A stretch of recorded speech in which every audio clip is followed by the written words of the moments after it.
So the next thing we want to do is actually see these tools in action. So let's make an animation and see something move. So to do that, we're going to be turning on the animation mode. We want to turn it on so that we can create an animation.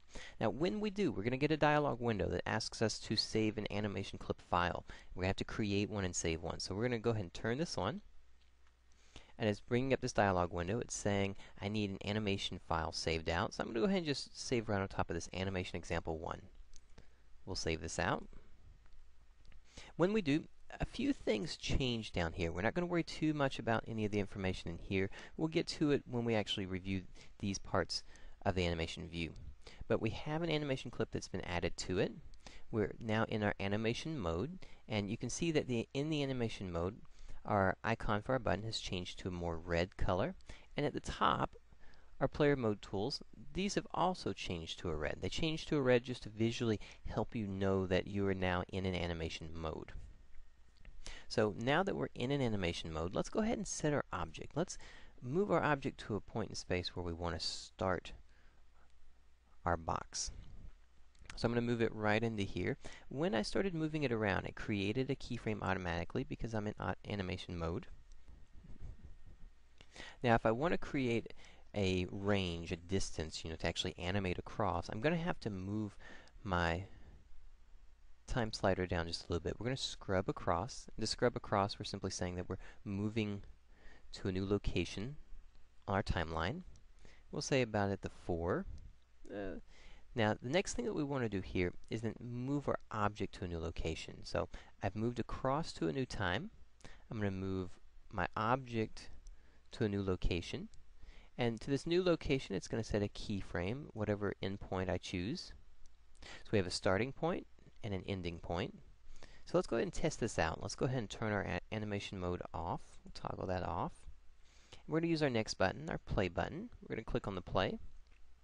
And you can see that it's actually playing the animation from the start point and the end point, and just cycling through that motion that we created.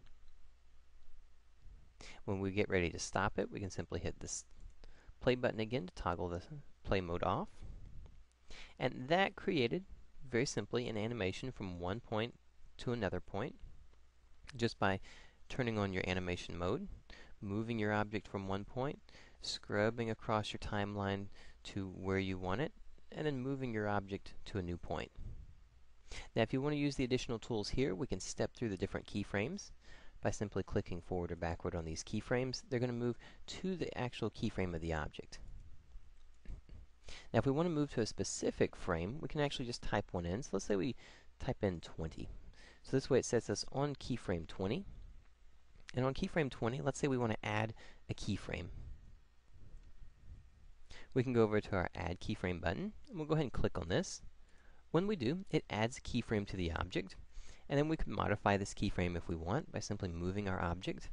And you'll notice that when we stepped forward, and when we actually went to a different frame, it's putting us back in the animation mode. So whenever we actually scrub over in the timeline, it's automatically going to put us in the animation mode. Just be aware of that. We'll go ahead and move this object up a little bit. So we'll change its position.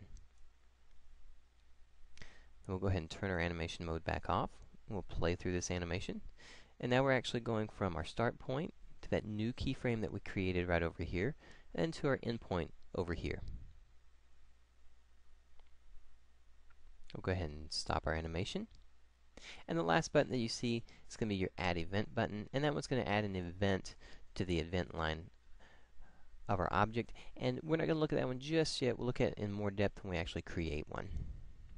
And that's going to do it for your animation toolbar at the top.